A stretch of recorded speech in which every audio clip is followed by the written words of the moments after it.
Hello folks, Hot Rod Rodney 25 coming back to you with Weekend Buys Part B. I went to a train show yesterday, which would have been Saturday, November 24th. And I got this nice transformer that works. The guy updated his transformers to a better one. And this one he sold me for $7. Even though it says 8, he sold it to me for $7. And there's a lot of glare on it. But it's the KF Dual Pack CB350. I like these dual packs because they're good for DC trains. I don't have to have, individual packs setting everywhere and all these different cords. This one, all you have to do is plug one cord in, run 2 trains. Of course, it has the accessories, which normally I don't hook a lot of stuff up to the same transformers that's running my trains because it'll die it down. Sometimes you'll have the problem, where one train will pull the other one down on some other different types of transformers. These kind of somewhat prevent that a little bit, but they're 12 volt DC each, which is good enough to run trains. And of course the accessories is the 16 AC, which would definitely be more than enough what I would need for switches and stuff like that, because I normally try to run my switches on around not a lot of voltage, but I go over just a little bit of the voltage to give it the extra throw. I've never had a problem. Most of the Atlas stuff usually requires anywhere between 12 and 14 bolts, I believe, on the switches. You can probably do them with 15, 16. You just got to watch when you flip them, because you're getting those 2 extra bolts and everything into them.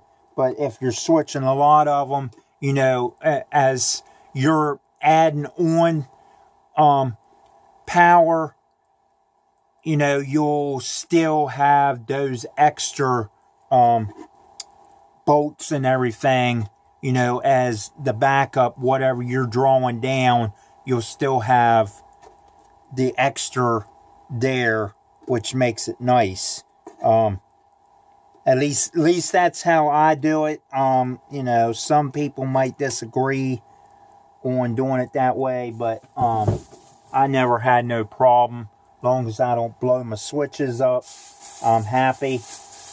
Which I've very seldom ever blew switches up, unless when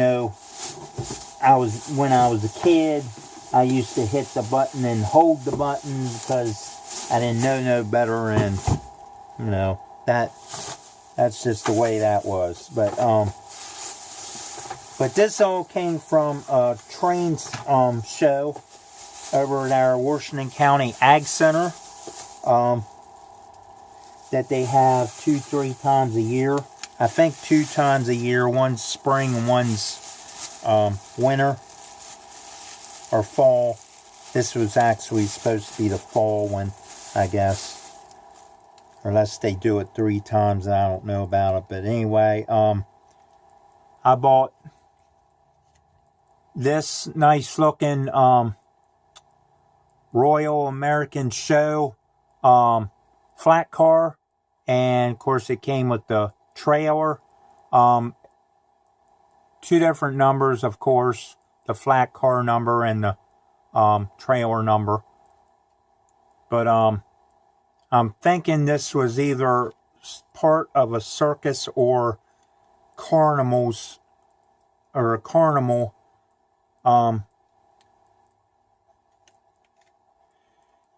I'm not sure now, but it was one of the two called that. It don't really matter because they'll be going into my container piggyback train. I just thought it was neat, and I always wanted something to do with a circus or a carnival, you know, to be added into my train. And well, now I own one. So anyway, moving on. The next item that I bought from the same vendor is this guy. And this, if you can read that, if it ain't blurry, it says Paradise Line, Strasburg, Pennsylvania. This is the toy train museum that's up in Strasburg, Pennsylvania. It's down the road on Route 30 up in not Route 30, but Route 741, I believe it is, in Strasburg. But it's a train museum that has actual real trains, and I do believe they might have an HO or Line L or maybe even an N-scale layout as well in the museum of the older type, probably like passenger train, something like that, of the real stuff, just replica, miniature. Well, anyway, I thought that would be a nice addition to my passenger level, to do like an excursion train along with my choo-choo barn box cars that I had bought a long time ago, and you can find them in another probably one of the first eBay buy videos. I'm sorry guys, I got something in my eye, trying to clear my eye out so I can see. So if you see me with one eye, well, it's just sticking right now because of the weather. The next thing I bought, and the guy brought this to my attention right away, which I kind of knew that it wasn't a powered unit, which is why I still wanted it, because I don't have one of these guys on my layout yet.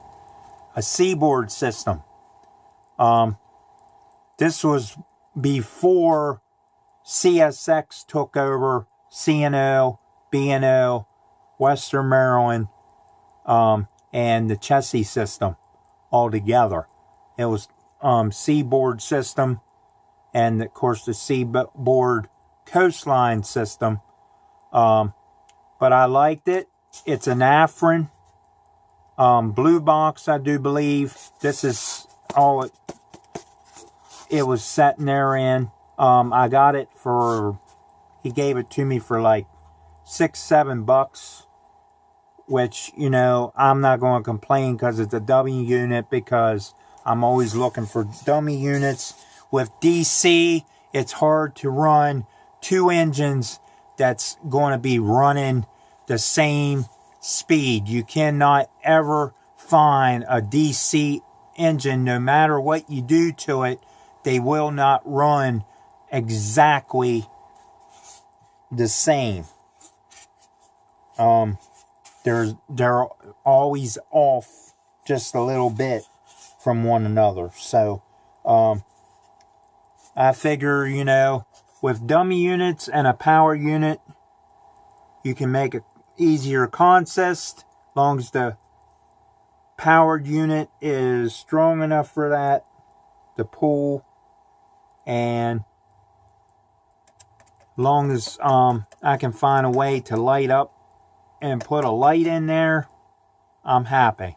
Or I can pull the body, put another body on it that I want to make a dummy, put this one on a powered Afrin frame or chassis, however you want to look at it, and make this one a powered.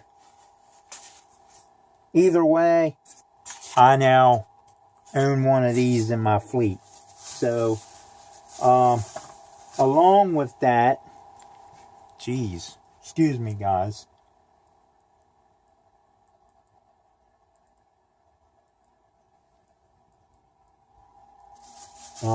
anyway, back to what I was saying. He threw in a free Seaboard Coastline caboose, and I said free. He gave it to me with the engine because he wanted to get rid of stuff. He was tired of looking at it and no one was buying stuff. Well, then he got to talking to me and talking to somebody else. And then he got to talking to me after the other people had left. And he was, you know, just fiddling with these two cars. I'm like, if I stay here long enough, maybe, you know, he'll just probably give them away. Well, he did. He said, here, add these to your layout, since you told me you don't really care what, you know, what they are and so forth. So I got me two more free boxcars from the same guy. So that was very generous. He wanted to get rid of them because they're plastic, and, you know, they had the horn hook couplers, which is somewhat what I run on most of my trains, but I also run a lot of knuckle couplers for, you know, going up the grade, and well, on the upper shells where, you know, I know stuff that will probably fly apart easy with these couplers. But if you have good horn hook couplers and you run them for a while and they stay together, you're good to go. Yes, they're not phototypical, but, you know, if you're a beginner, and I always consider myself a beginner, rookie, advanced. I'm not an amateur at any of this. I just consider myself a normal, regular guy, model railroader that likes DC and just likes running trains and scenery and so forth. But this is actually, it looks to me like it has covers like you would get on Roundhouse, but it's very, very light. So, and the roof comes off on this one. I may have to pry the middle where it's still glued off and try to add, you know, just some kind of small weight to it, because it's really, really light. Even though it could be a siding car, I might just weather it because it's a cheaper, you know, car. Make it look like it's, you know, been sitting around for a while or something. The Santa Fe car, I like these kind of cars. I don't have nothing against Santa Fe. I got enough Santa Fe cars floating around on this layout in my collection. The probably model Santa Fe, as well as Norfolk Southern and Chassis System, Western Maryland, C&O, B&O, Pennsylvania. I basically model anything that I like. It's basically getting ran on this layout. So anyway, guys, that's my train show buys. And this is part B of my weekend buys video. I hope you enjoyed the videos. Like, share, subscribe, comment in the section down below. Ding the little bell icon, down below for notifications so you don't miss any of my videos. And again, I thank you for watching. Thanks for supporting my channel. And we'll catch you on the next video.